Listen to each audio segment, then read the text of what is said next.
90210 fans. You know how when they yell cut, they wouldn't stop. That's interesting. What? Yes. If you were Donna, what would you have said?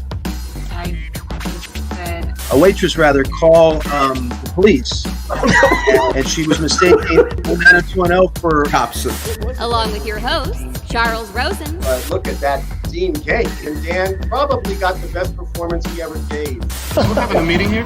Oh, at least there's one person on this Fakata set that knows what they're doing. Larry I had a Mullen, friend named Craig Richland. There was still cocaine around and stuff. I always remembered him. I just kind of thought I would honor my coke dealer. Get out of here! Pete Ferriero, Here's what I learned. It's possible Claire would have gone out with me. that was your takeaway. So sit back and relax because it's like totally time for the Beverly Hills 90210 show. Just hold on to me tonight.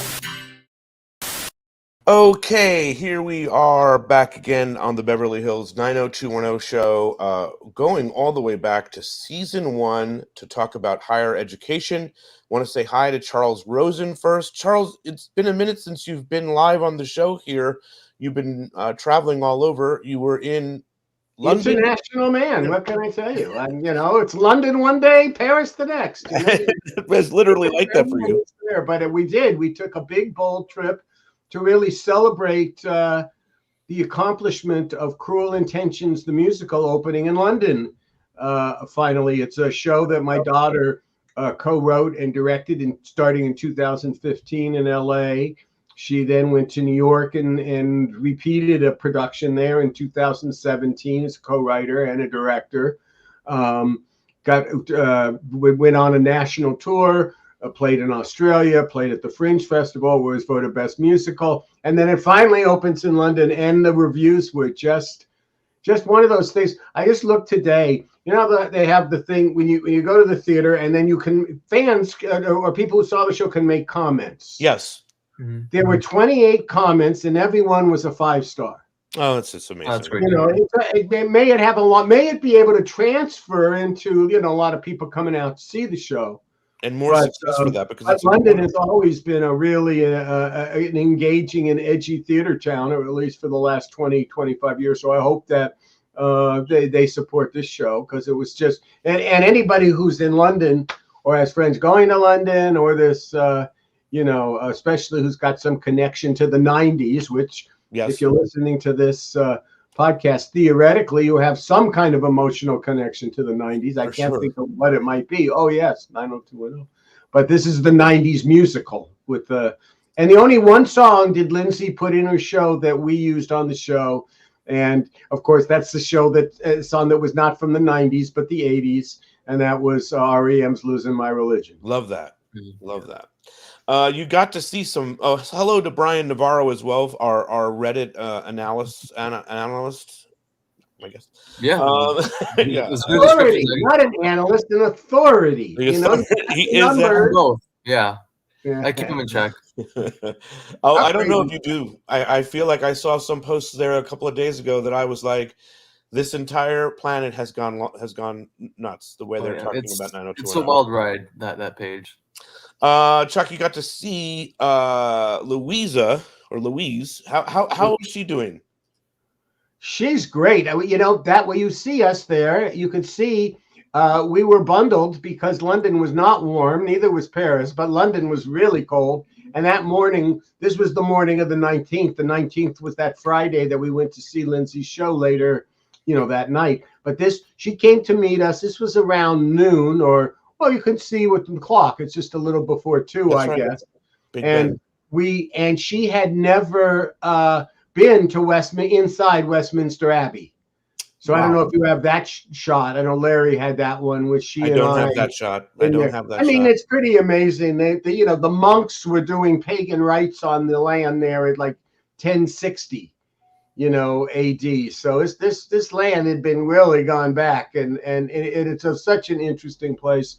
So it was we got that. Then we split off, she and I, and the girls and Karen went up the Thames, and we went off to have lunch at a place called Wagamama, for anybody who knows the fast food scene of London. It's pretty good stuff. And then you got to go to Paris, and I love Anna Leon. I just want to say that out loud. I love all of her photos on Instagram, her with different records and stuff. And you got to hang out with her and have what looks like some sort of ice cream sundae here with her. Yeah, we stayed for dessert for this one. It's a restaurant called Vaudeville and it was one that goes back to like 1918, which is a strange year to start a restaurant because that's the year that World War I ended. I mean, but nonetheless, you're in there real quick. Right. Quick, clean up the streets, get those dead bodies that we're World War I's over. We're starting now. Have a fun restaurant, But anyway, that's kind of how it was there. So we went in there, and that was really a lot of fun. But Anna was great. We saw her another night. She came over to the left bank where we were staying, and we had a drink and stuff before parting ways, saying goodbye. Very nice.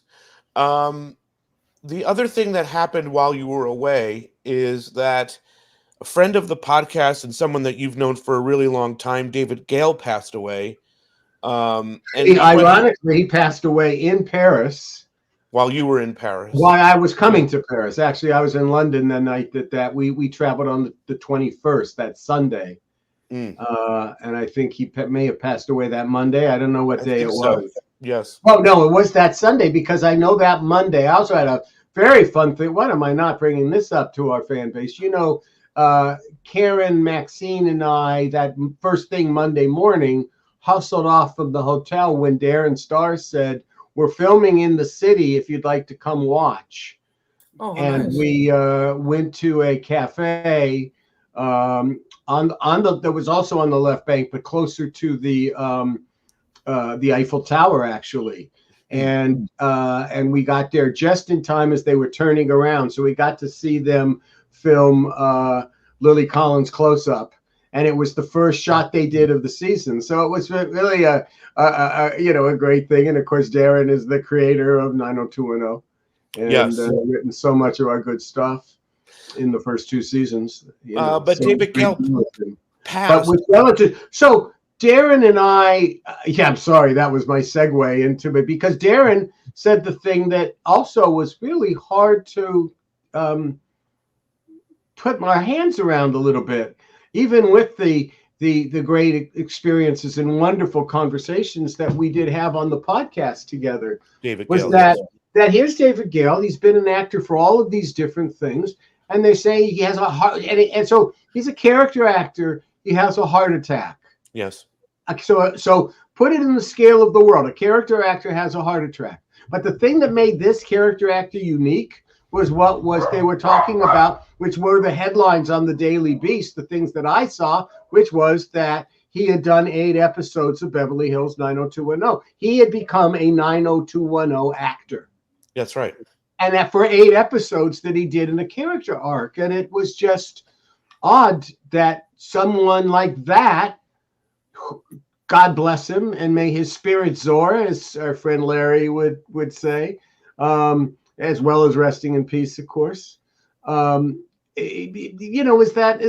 was where he would be the recognition would be for, and while it was just a sliver, he had a whole life. It was just a sliver of this, but it was a character arc. I'm not diminishing it, but it just seemed that proportional to being the top item to find out that he had a heart attack on the cheat sheet of the Daily Beast seemed incongruous to me.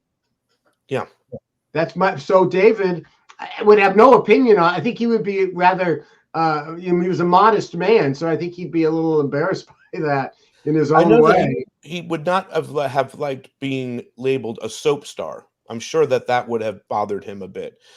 Being an actor on 90210 was something I know that he was super proud of. But being labeled a soap star, but there he was. So Darren, who's in the midst of doing his 6th or 7th television show, looks at the proportion of it, because again, when we reached the 100th episode, we had a party, And we were all done, and they weren't going to let me speak. It was moving on. Mr. spoke, Sandy Grushow spoke. They didn't need me to speak.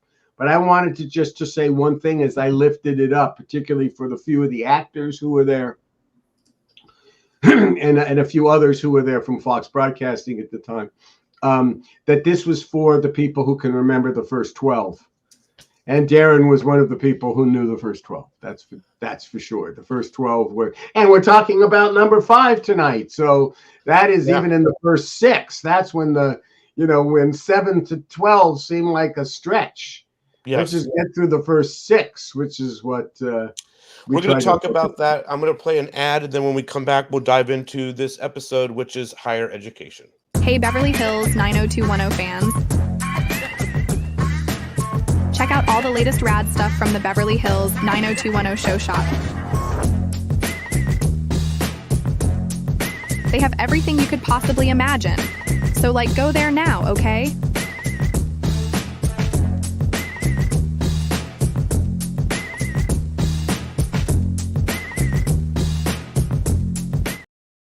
Okay, that's an ad.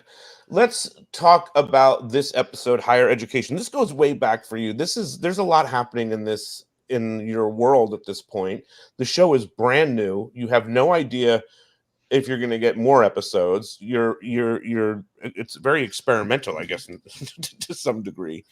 Remind everybody what it was like to be working on this show in those days. Well, it was you basically your day. Well, here's how I used to describe those days was that imagine that you wake up in the morning and you know that there's a meteor with your name on it. And that meteor is going to hit you and it's going to find you because that's the nature of things. Right. And it's going to take you once it does, it's going to take you 2 to 3 hours to dig out of the debris. And a bad day is when 3 or 4 meteors arrive all at once. That's what it felt like. There was a lot of meteors coming your way at It was all. a constant thing because you also you had a first-time showrunner. So the proportion of stuff was hard to gauge. What do you focus on? What do you do? Duke Vincent asked me, "How are you going to spend your days? Are you going to go to post-production? Are you going to go to the mixes? Are you going to do this? Are you going to go to that?" I didn't know what anybody did. All I knew was that it was my job as the head writer to get the shows out, get the episodes out, get the stuff done. I had come off of, as pre-90210 as a writer, the guys I worked for we had the same agent, and one of them is John Falls, he's passed away, but Josh Brand is living in New York City. And these are the guys who I worked with who I met doing Light Shadow, who I worked on their series, Sane Elsewhere, Amazing Stories, and Northern Exposure, and who, I'm in my office looking at my only Emmy Award nomination, and it was with the show we did together at Northern. Unfortunately, no 90210 in that pedigree, but so these guys, I had told me that the only thing I had to know was that production is so hard that you just had to not make scripts your problem. And the only way not to make scripts your problem is if scripts are ready on time. So that the day the director goes on into the office and checks in, he's given, here's what we're filming. So that he doesn't have to waste a day or two and then play catch up and then play catch up. But it always felt like we were playing catch up to all of it. And, as we talked about with our first episode, that we made our first day. We did not go into overtime. And that was probably what saved my entire working experience there, because we were credible from the first day not the other way around. Sure. Mm-hmm. So when we got to this episode, thinking about this episode, and because my prime focus at one level at this point was getting the scripts together, we had a very young staff, and we've got you, Darren, who was the creator and of a pilot that nobody liked, so he had a chip on his shoulder in that regard. And by the time I realized, which was really mostly his first script, but also definitely his second script, Perfect Mom, that this guy's a major writer and much better than what they were asking him to do in the pilot. He was already, worked up about the fact that I didn't know what the fuck I was doing, which he had a right to be, because I didn't really know the fuck I was doing. I was it isn't even that I was a guy who worked on the series. I just rattled those things off that I had done with the guys who did Northern Exposure. But the fact of the matter is, I spend my time writing movies for television and pilots. In other words, by myself. I wasn't interacting with people. I didn't do that. I did that when I was in high school, when I was Brandon Walsh, but not when I was, a working TV guy. And now here you are with a non-union show, taking over the helm of being the showrunner as well, which is a whole new experience. Well, I think I've told the story about with this when Mr. Spelling's business, the head of his company at that point, a man named Jules Heimovitz, who we did have on this podcast. Anybody who's interested in the business of what that was all about? That was great. Yeah. Look up Jules. Pete interviewed him. We did it together. Yeah. But Jules, and I told this story on that one, which is that Jules wanted to talk to me on my first day of work, and when I was finished with Mr. Spelling. So when that happened, I went next door and I'm sitting down, and he's just fumbling with papers and not making this a big thing, like he's kind of distracted.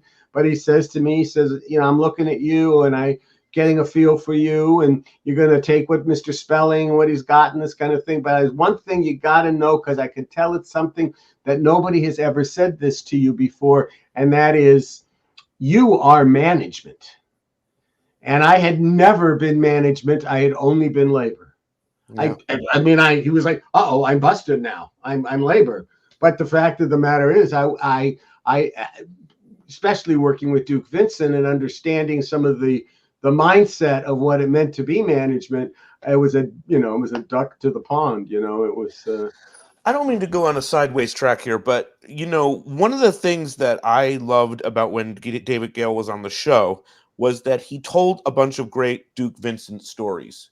And I remember when he did that, you loved that. I have never seen you laugh as much as when David Gale was sharing stories about Duke Vincent lifting him up by the throat in a bathroom and or saying he has to fly when he'll come pick him up himself to get him from Jersey, or all that stuff that David Gale was talking about. But for the context of this universe, I would love for you to tell people who Duke Vincent was in the world. We see his name on the show every week, right? How did you meet Duke Vincent, and what was Duke Vincent like? Well, Duke Vincent was a kind of he was rough and tumble and smooth at the same time. He was kind of muscle and taste, a certain new frontier taste, the next generation, the post World War II generation. He was military. He flew the planes. He was a Navy, not a Navy SEAL, but whatever the Navy pilots are called at that point. That's what the Blue Angels. That's right. That was him. He also somehow was linked to John Kennedy as a part of his personal detail, especially when they were in at different places. And Duke, so it had that kind of like swinging. He was kind of a combination of Carlo Gambino meets Dean Martin. It just was a smooth blend, Duke was, and yet he was tough. And so when I met him, what I had been tipped off about was that he was really pissed I was in the building. Because how dare the Fox Broadcasting Company tell him and Aaron that they can't be the producers of their own television show? In other words, the fact that they were working with propaganda. So that's something that he hadn't gotten over 6 months ago. And now here's the salt just got poured on his wounds. This guy just walks in the door.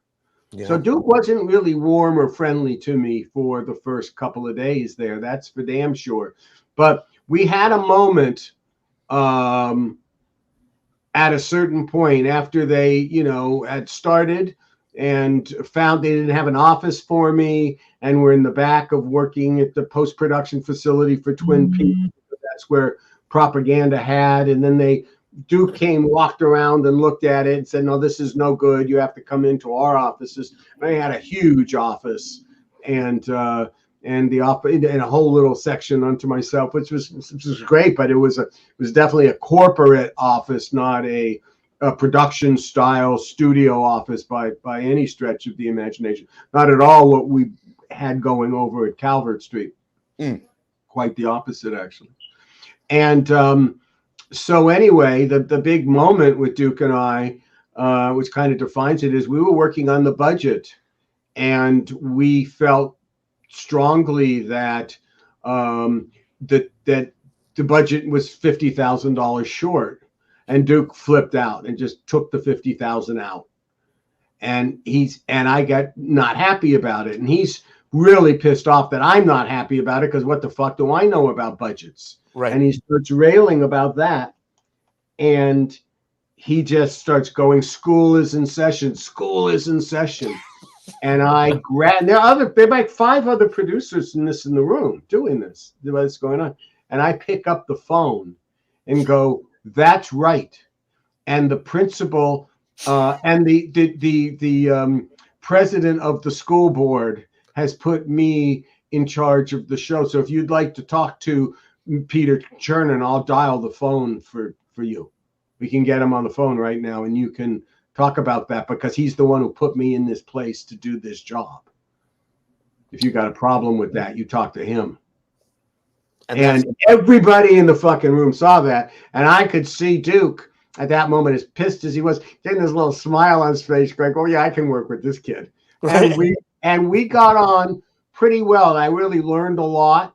Like, for instance, any time that the network wanted something done that was a material upgrade for what we already had in the approved script, it was to ask, who's going to pay for this? Or when they wanted us to have a star of the show. So, for instance, we were talking about, if we segue now out of our good friend Duke and back to the episode Higher Learning.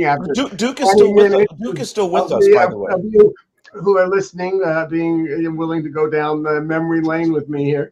But, we had Ray Walston.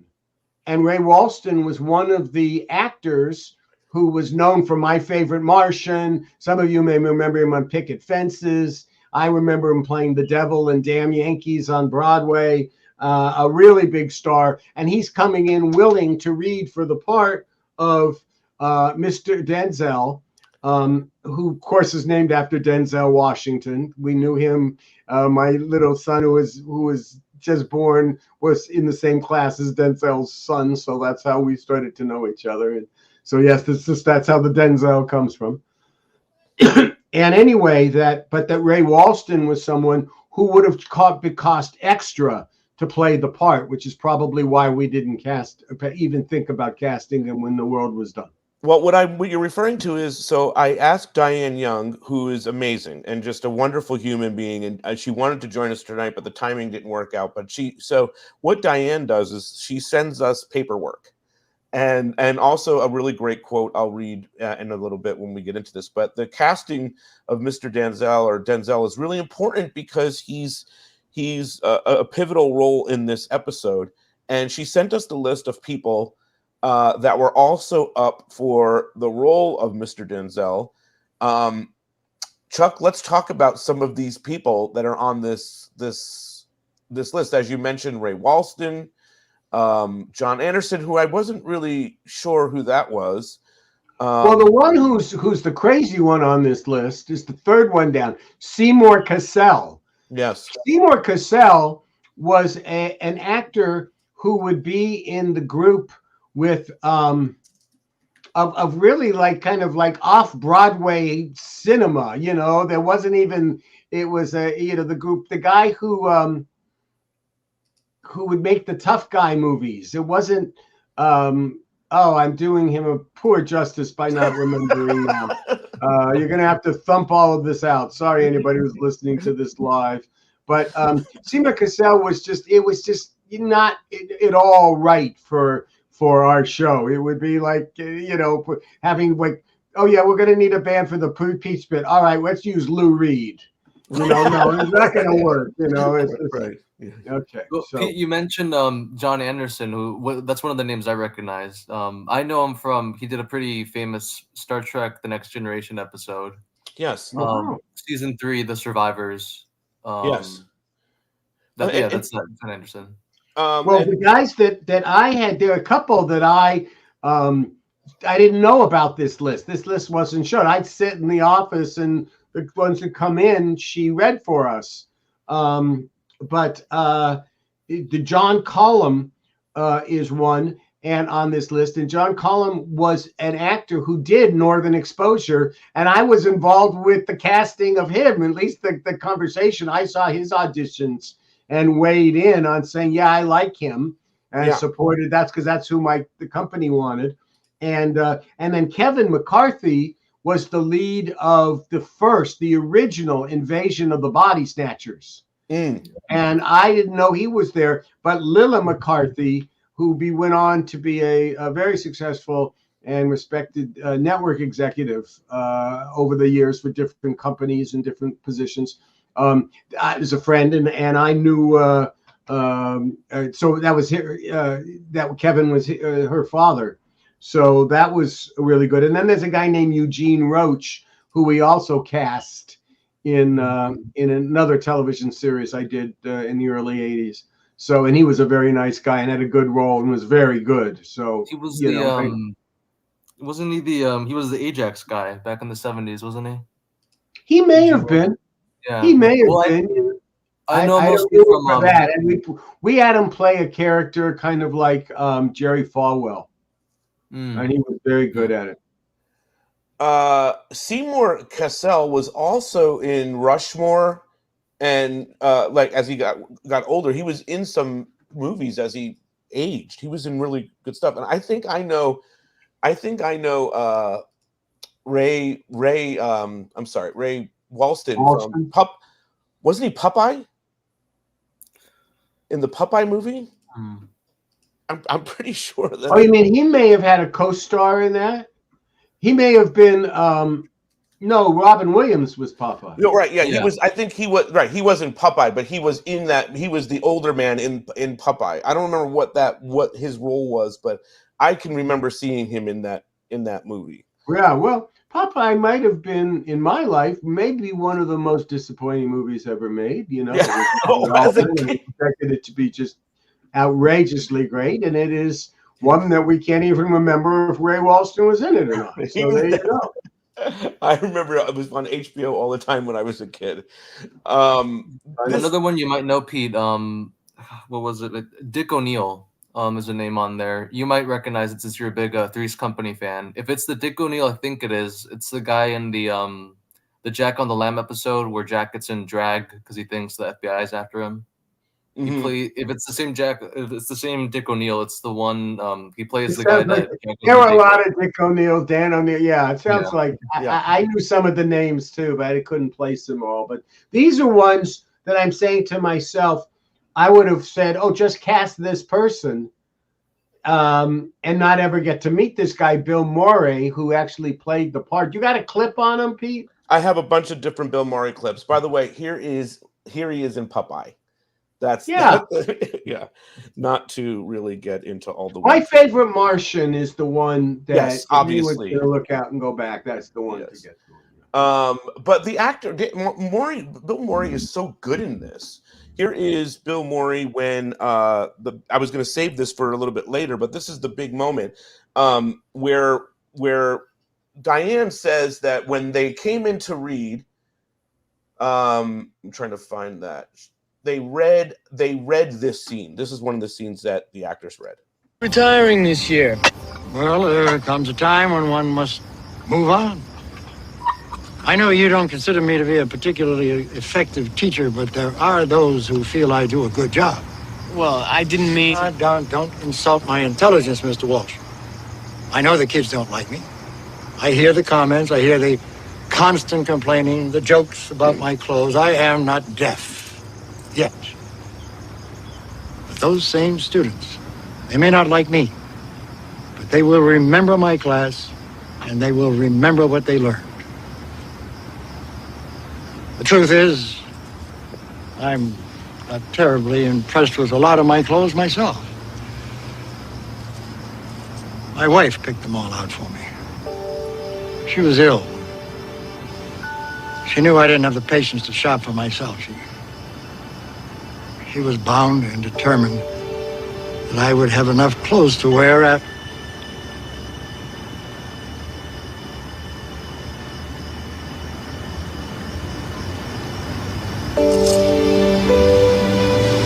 They're the one thing I've got to help me remember.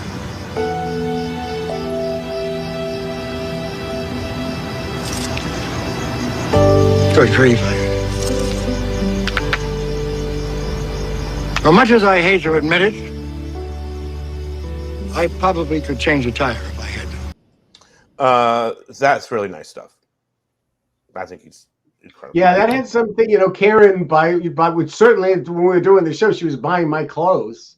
She wanted me to look, hip and authoritative. So I started wearing like colored shirts and ties to work and stuff like that. So can definitely relate to that notion of the clothes. And Karen, this was a hard episode to write and get there. We had a first-time writer on the staff, and he wasn't prepared to getting notes, and he kind of shut down. So we had to kind of jump in on this first one, but he was a terrific young writer and did really great things for us as we went to the other episodes. That's Jordan Booty, who did some good ones, but this one required. So you see a little bit of that Karen's touch in there with the clothes. Well, here's what Liz says. Liz says, I just have to say, this is one of those episodes that hit me harder as an adult. Chuck has a way of writing episodes that are very heartfelt, and this is one of those great episodes. Very nice comment from Liz. Thank you, Liz. I agree with that.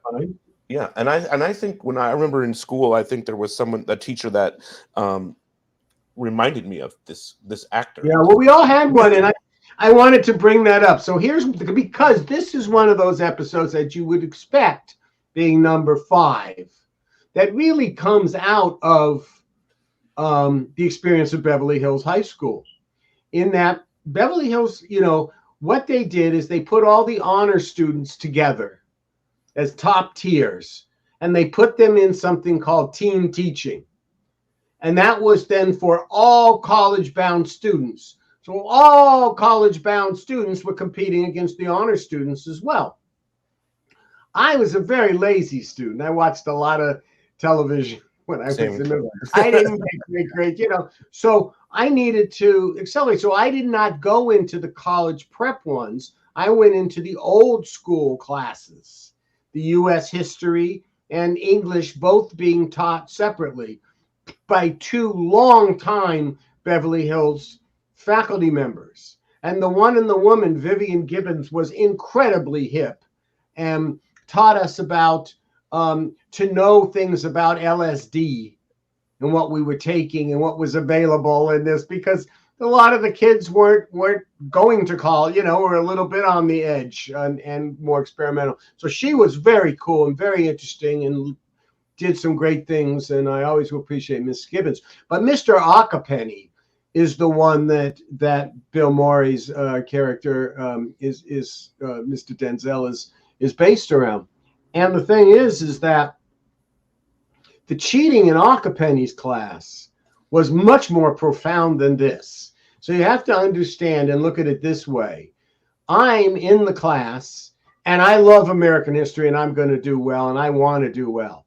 And in another section that Mr. Ockapenny taught, my friend David Lewis was in that class, and we started, and we were friends and different things. we started to become close friends during this period of time. And I'd come over on Sundays and we'd study together. David's parents are the people who founded Hamburger Hamlet. And if anybody knows in the DC, Chicago, here in Los Angeles, it's an incredibly interesting culture and history. It became the restaurant Kate Manalini's. David's great. I hope to have lunch with him in the next week or so. Hadn't seen him in a while. But we would go over there and work together. And he wanted to get the A and be proud of what he would learn about it. And we had a quiz every week. And now it's the end of the year.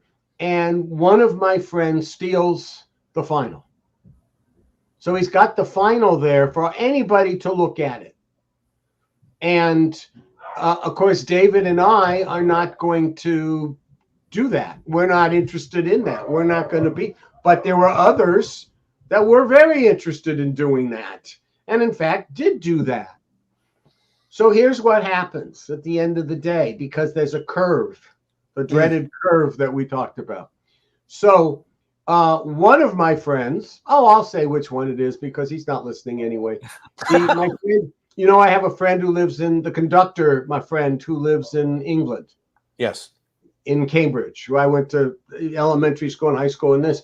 So he, had that and he wanted to get into a good school and whatever. Thing was music at the time, but still there was that pressure.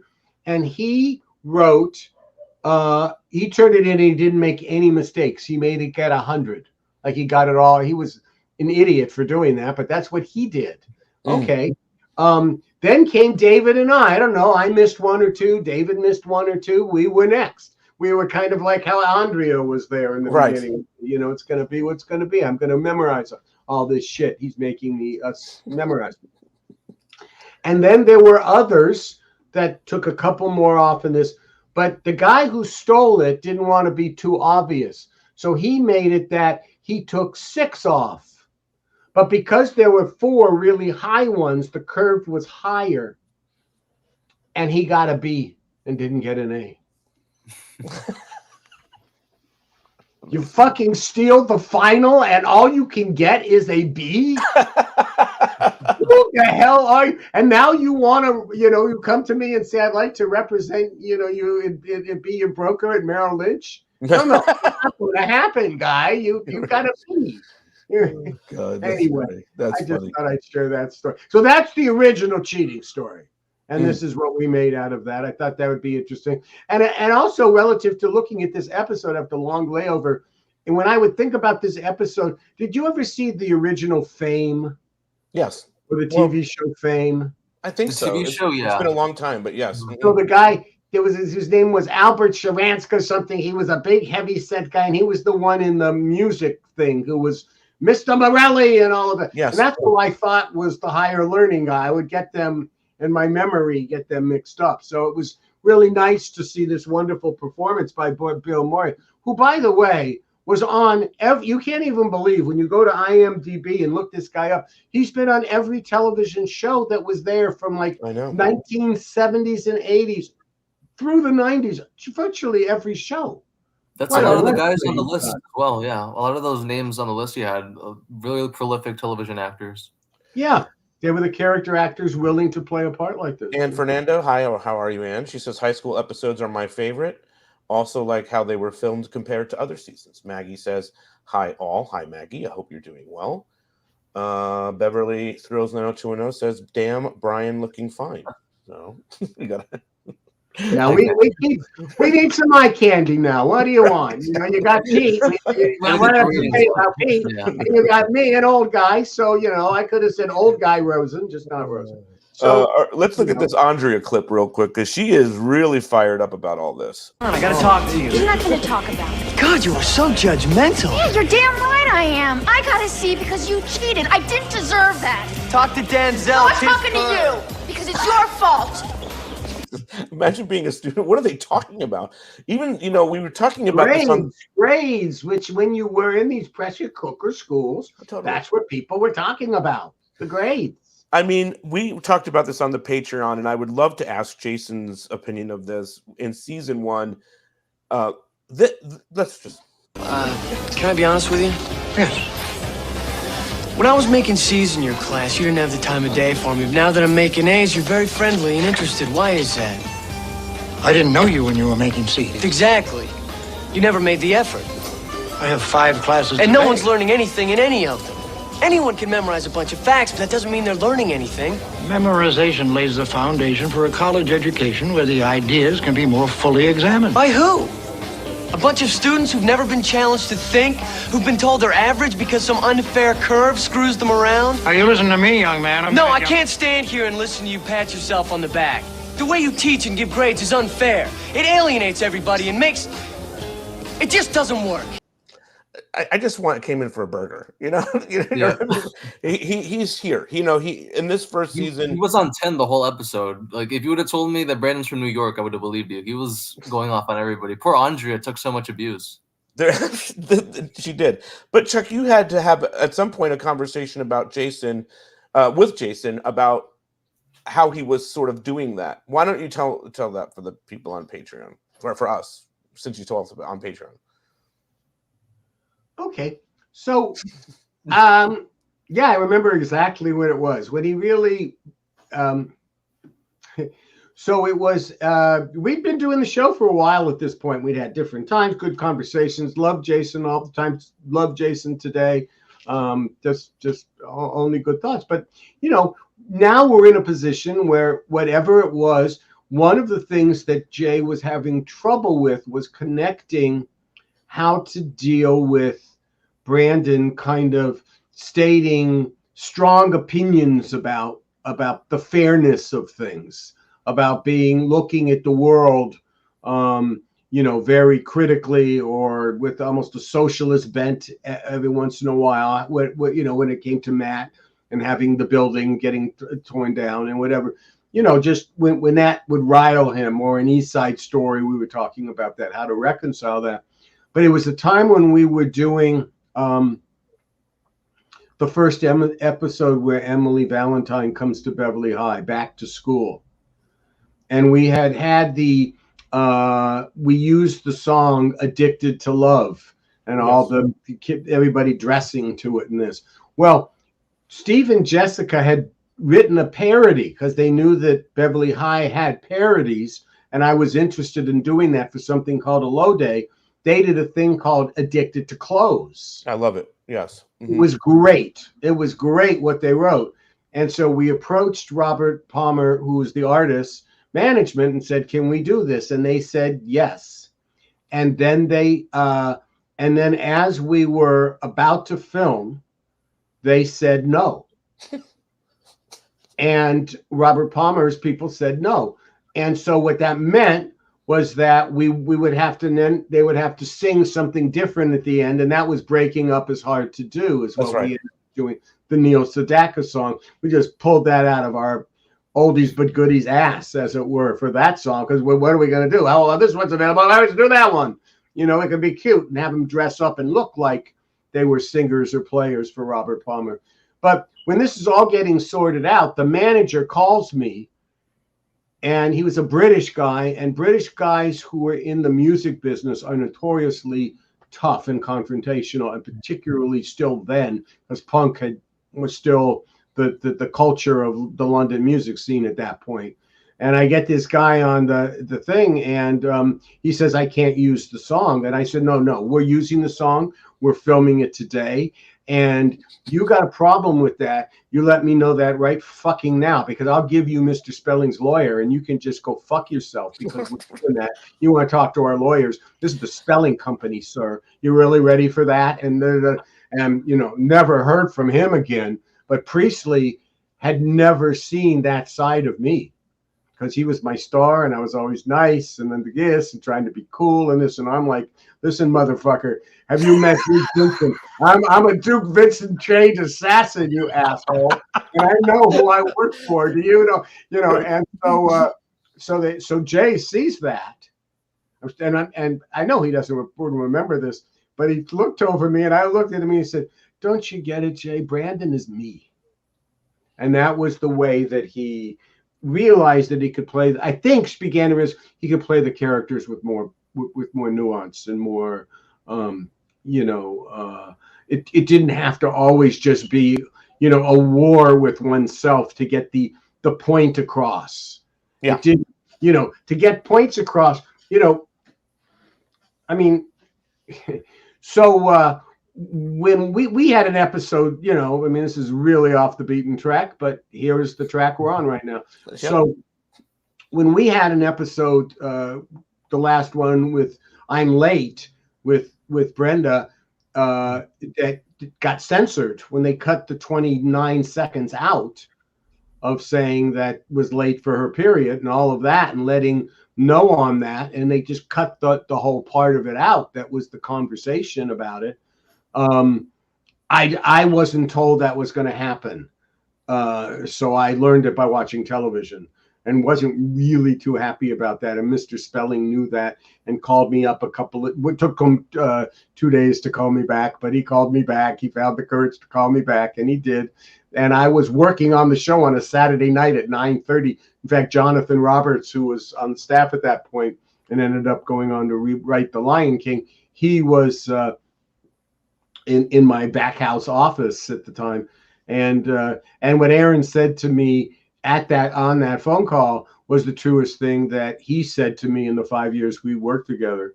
And I think was his true opinion of me, which he said, you'd be nothing without your passion. So as much as he fucking hated my passion, it allowed the show to sometimes have some passionate moments. And the question was, how can you modulate passionate moments? Be able to keep them within the bounds of conversation. Yes. And that's that's more of a mature thing. And so that was hard. But once Jay got that, if you think about that, he did really lose it a lot with having to do with the building. Yes. Torn down. But that was like, grandpa versus pa. That was like a family fight. That was more than a ideological one. I would love to know from Jason, when did he find Brandon? Like, that's a question that I would love to know, because there's a moment where he finds him and then he's just him and it's beautiful. He is great here. I love all this young. I think he really enjoyed. I do think that, and I do think that they all made a mistake on that. I think he really and had it was really clear that if I could have found a way to stay in 6. We could have brought him back as president because he liked having the power. He liked doing that stuff. He liked being in the college stories and being vital to the school and know what's going on and stuff like. I felt that anyway. Wasn't him in the romance part of the world.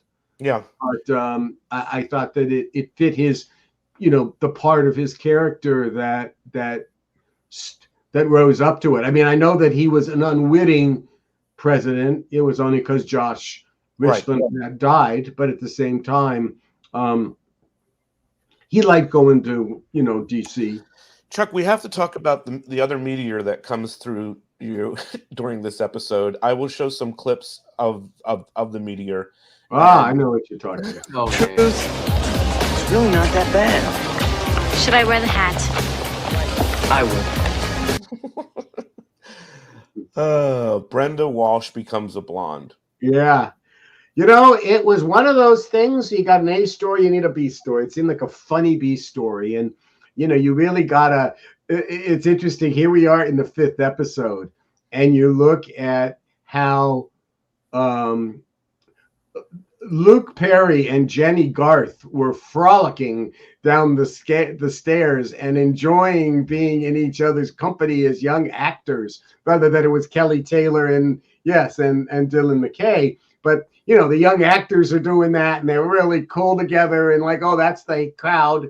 And then there's Brenda looking at it, and that's the blonde. It always had been, the generation I'm in, it always had been, do blondes have more fun? That was a question that was being asked in the early 60s. That really was a variation of, hello, would you like to be Marilyn Monroe? Why don't you, or Sandra Dee in Bye Bye Birdie, dye your hair, become a blonde, become Anne Margaret, become, Cindy Walsh has the line too, where she references the Beach Boys song. She says, we all wanted to be California girls. Yeah, exactly. So that was the thing of that. So you take that storyline and it just makes sense. You can do the scenes, you can figure out how to tell it, not knowing that one of the things your actress is super sensitive about is, her relationship to blondes. That do blondes get advantage? Has this hurt her in casting? What other emotional things? Has there been a guy she lost? Because I had no idea, but she was really unhappy with the storyline and really detested the wig. Detested. It's so funny you mentioned that. It's funny you mentioned that, Chuck. That was one of the questions that somebody asked on the Reddit page. They wanted to get information on what was Shannon's feelings about the wig and the storyline in general. Well, she hated it. That's what I'm saying to you. So it was right there, and let us know that really well. Let Mr. Spelling know it really well. When my position was a little more shaky, there's some interesting side stories that will come out of this. But the other was that I was saying to Pete yesterday when we were watching it, Brian, that, and anyone else who's listening, that it's indicative. When I say to you guys, we had the lowest license fee in all of television. Well, there were much better wigs to buy. There'd be sexy, cool wigs to buy, but you had to spend money to buy it. And if it wasn't in the budget, you're just going to do what you can and balance it with other things. And this is what you come up with. And so that was my friend Jeffrey White was still the line producer. This is pre-Paul Wagner. That's how far back this show goes. So he, sticking to the letter, he's going to not make Spellings go over budget on anything. Because if we go over budget, our credibility is lessened. Yeah. So they do this. So I remember we're having this meeting in Spellings' office, and the supervising producer, whose name I'll leave out of it, is just prancing around like the prick he was, about trying to explain, by complaining about this wig and this kind of thing. And we were filming on Saturdays then, and Yanni Svetvatsin, who was the head of propaganda, turns to him and says, "What were you doing on Saturday? Where were you? What were you doing? Why couldn't you help out? Where were, and this is a guy who was just about to challenge me on my stewardship of the show. That was about to happen, not today, the next day or the day after. But it was right at this point. And Yanni came over to me right after that outburst. He said, "Why aren't you saying anything? Why aren't you doing this? You are the executive producer." And it was a really seminal moment because I went, you're only the executive producer. They can call you an executive producer, but you're not an executive producer until you are the executive producer. And I'm not there. I'm a long way from that. Right. And trying to think about, well, when was that? When did I become the real executive producer? And it probably comes to bear with all of the flack from Brenda losing her virginity at the spring dance, coupled with the 30 seconds that get cut out. Yeah. Because that was unconscionable, that you use that to promote it all week. And then you don't even have the balls to come through and deliver it, Yeah. I'm sorry to be partisan here, Pete, and to anyone else, but doesn't that sound like a Republican Party? The thing with Shannon not wanting to do the blonde hair, was this the... I didn't know that till we comes out in the script, because they weren't seeing storylines, they were just getting scripts. So it was at that point, and we just had, it was a good storyline. I don't remember getting a call about it. I don't remember any of that. But once she had to play it, once she didn't like being the object of it, whatever she didn't like about it, it did not come to me. It came to Erin because she was hanging out with Tori. Right. She was spending time in the Spelling mansion, or the Spelling house. I'm not sure they had moved in yet. No, they hadn't moved in yet. So she's there at the house, and she is saying, "I don't like the wig. I don't like you." I don't know that. I don't know that it was at the house. I don't know if it was at the house or it was a direct call. But this was Erin Spelling's company, so she has entitled. She's the star of the series. She has entitled to do that. There's nothing wrong with that part of it. But the fact of the matter is that how is it going to be rectified? And at that point yet, she wasn't necessarily being willing to be wanting to play a character that was in on the joke and was kind of not hip and was on the side a little bit and had to go in. Everybody's learning each other here, right? It's the episode 5, if depending on how, or 6, whatever it is, you know? So everybody's new. Well, Shannon, being a veteran more than any of us, knew that the game was being won, right, and lost. And is this the best we can do with her character? Remember, you had already seen Brandon, have sex at this point. And she, thinking about a blonde, and they make her look like an idiot. And I don't think that was the intention, but it might have been.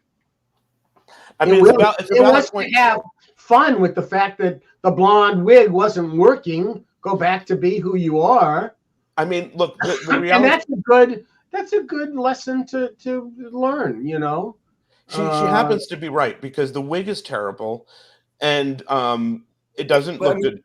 Go ahead. The hair's supposed to look bad anyway, so I mean, it kind of fits. We wanted to go back to her old hair, right? So you got to be willing. You got to be willing to play Lucy. Sure. She did eventually. And at that point, for whatever reason, she wasn't. However, 2.5 months later, she walks in as Laverne. Yes. So she was. So let's watch this. Go figure. Pete, go figure, huh? Brian, go figure. What are they thinking, these actors? Watch this infamous scene here. This is one that everybody will love to see. Yeah, this scene. Hi. Hi. I thought that was you, but didn't your hair used to be a little different? Yes. No. Well, maybe just a little bit. I hate this color, if that's what you can call it. It's not that bad. If one more person says that. It's not that bad. So now you guys out here have a thing for blondes? I mean, that's what you told Kelly. Blondes, brunettes, redheads, girls in tank tops. But if you really hate that color, I have a friend who does hair, and he owes me a favor. Well, I don't really hate the color. But maybe we should still go see him. For a second opinion or something, don't you think? No problem. I like your butt. I mean your bike. Oh, well, thank you. Hop on. My bike, that is. Great stuff. Yeah, this is the start of all that. Brenda and Dylan. Definitely. But I'll tell you something. I got much less problem with her hair than that prudish, ridiculous top they got her in. My God. That's what I'm saying. Could a sports bra be any less flattering, and you're getting on me about the wig? The thing is, Shannon is a very cool chick. She's always been awesome and like stylish and personal. You know, when you see the pictures of her back in the day at the clubs and all that stuff, she's Shannon Doherty. She's just incredible. And they have her in this top that is just horrendous. This is not Diane Kennedy. This is not, just to be clear, this is someone totally different. This is not Molly. These first few season 1 episodes, it really seems like they were still trying to really. Early episodes. Also, look at In the Stupid. Her last episode was the one where she had when we did Brandon Goes to Hollywood in that one, and he's skating, and they have him out, and he dressed like a pirate with the thing on his head. He looked like an idiot. Rag on his head. A little fucking idiot. I mean, it was like, come on, what man? And that person, that was her last day, actually. Even though we shot it later, we aired it later. We had it from a different time because it was easier when you did the standalones and stuff. All right, you have a bunch of questions here from Reddit, Brian. Oh, I want to read the thing that Diane Young said, and then we'll do the questions. This is what Diane Young said. I'm going to try to read this. As I've mentioned previously, it was difficult getting actors to audition for the show during the first season. Yeah. I was always grateful for when actors I knew hired previously would show up. Bill Murray was one of these actors. I had previously hired him on an episode of Just the 10 of Us. Whether or not he came in for a pre-read, I don't remember. He tended not to do with the actors I previously hired unless they wanted more info from me. In the audition, I believe we had 2 scenes. The first was one of the early classroom scenes, and Brandon are talking about his suits and his wife. What I remember most about Bill as an actor are the layers that he brought to the characters he played. This is evident so well in the subtleness and humanity that he brought to Mr. Denzel. It just worked. I liked him very much. And then she said the people that came in and read were William Wisdom, Ray Walston, Peter Hobbs, and Philip Sterling. Yeah, William Wisdom was a very well-known actor too, and a lead of different shows. I think one was called My World and Welcome to It and things like that. She says, I was always a sucker for actors on TV shows when I was a kid, which explains the first 2 names. The next names were really good working actors I knew in addition to Bill. So thank you, Diane. All right, let's see questions. Why didn't we get more backstory and scenes? Oh, sorry, Brian. This is your bit. Go ahead. All right, no worries. Yeah. Why didn't we get more backstory and scenes between Dylan and Kelly? Supposedly they flirted the year before, but why was it never acknowledged again before season 3? This is Cal X Riri. What'd I do? It never was germane to the plot. So the fact that they flirted was just, background direction. I mean, they were just flirting because they knew each other and flirting, and it had a point to the storyline to form Brenda's point of view to get her to dye the hair. And you knew that Kelly kind of had a crush on him by the way she was reacting to him. I have that. Let me show you that real quick. We didn't have time to do a whole scene trying to weigh in on something that's a character moment. Also, Chuck, this first season was really it wasn't really serialized like it would become. It was really like sort of episodes of. No, this was old-fashioned television, seasons 1 and 2. Yeah, it was all standalones. Yeah. Dylan McKay. I don't know. Everyone says he's trouble. Well, he can trouble me all he wants. That's what they're talking about. That is exactly the line I was talking about. Yeah, she's a flirt. She's a party girl, so that's what she's about. Chuck, you should roll with we knew we were going to do the triangle from day 1. I was foreshadowing this.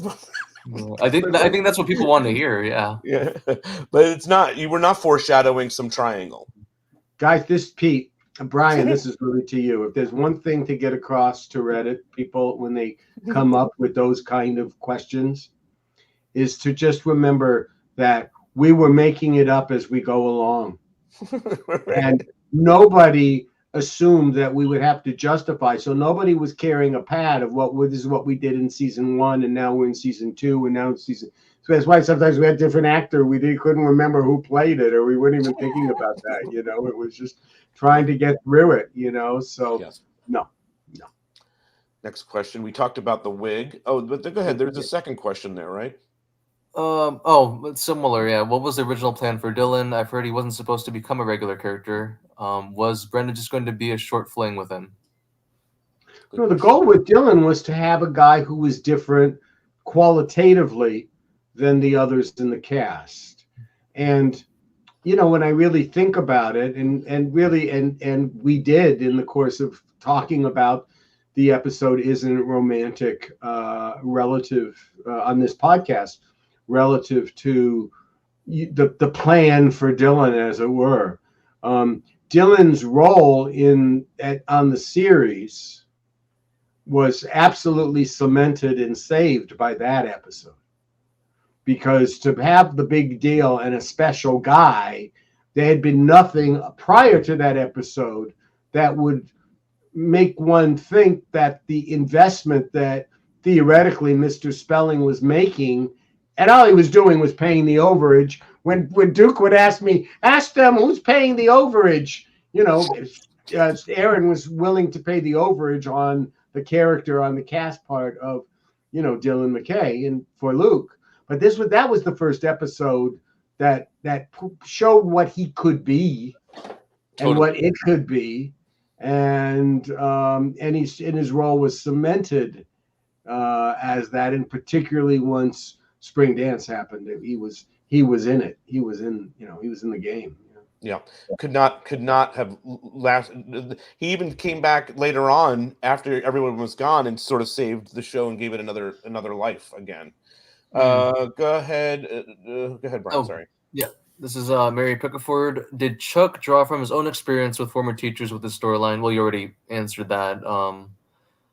Did Chuck ever know any Steves? No, but I love Mary Pickford. Donna Martin masturbates. Yeah, okay. Yeah. Mary, I understand the temptation. Okay. Did Chuck ever know any Steves when he was in school? Well, yeah, I was part Steve. Part Brandon, part Steve. All right, go ahead, Brian. There's one more here. Oh, this is a long one. This is Zippity-Doo.10. We got a Songs of the South reference. Brandon and Andrea were written so similarly, both studious, serious, moral, competitive, into journalism. If you thought Brandon was a Boy Scout, you ain't seen nothing.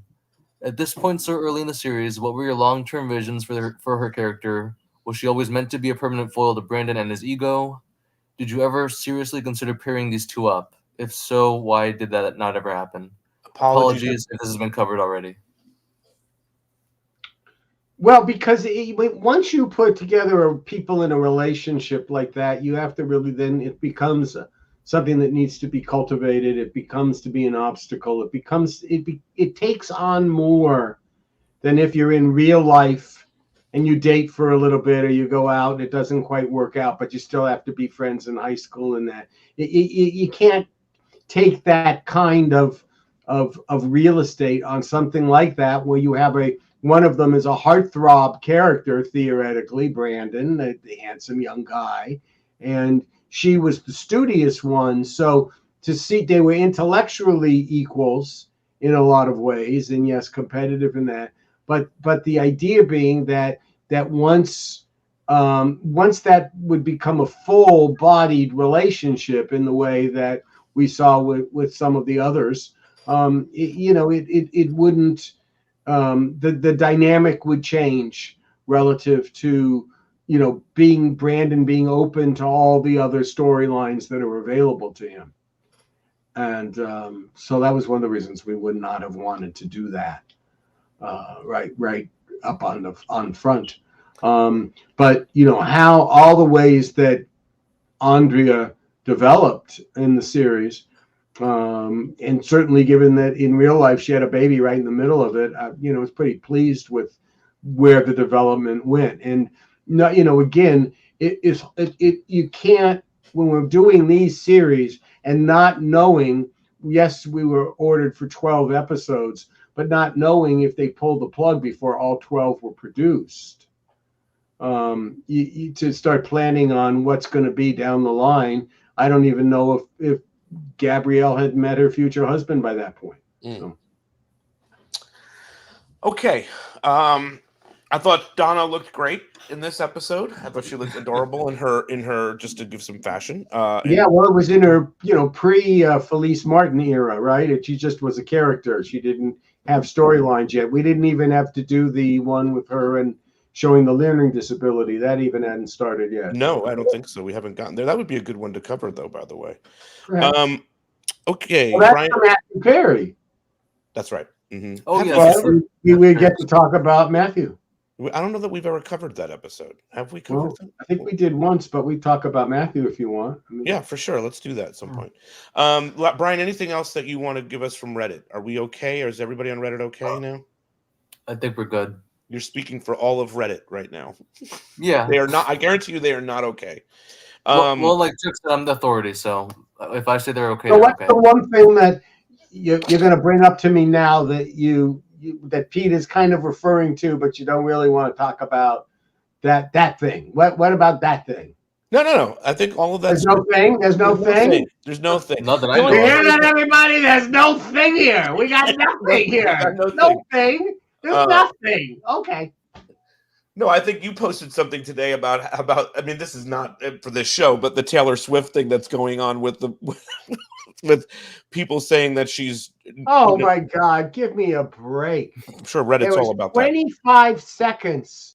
The time breakdown is they're on that broadcast for 3.5 hours.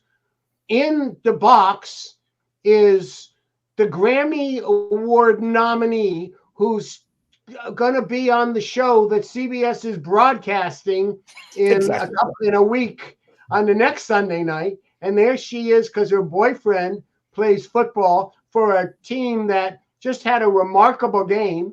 And they shot her. They stayed on her in that box for all of 25 effing seconds. Yeah, and they've this is not a conspiracy. Taylor Swift is not a conspiracy to demasculate the NFL. Give me a break. That's wild. Lisa says hi, Charles. So I just want to Hello, make sure Lisa. I know Lisa agrees. Yes. All right, guys, this has been a great week. We will be back next week with more Beverly Hills 90210 show. I have no idea what we're covering, but we will figure it out. But the chances are I'm going to be here, so exactly. Unless he gets caught up in season 9 or 10, and I don't even know where to begin. We should get get Larry back together. We missed him. Get Larry in here. Let him talk about it. Yeah. Yes. All right. Sounds good. See everybody next week. Bye-bye. Bye.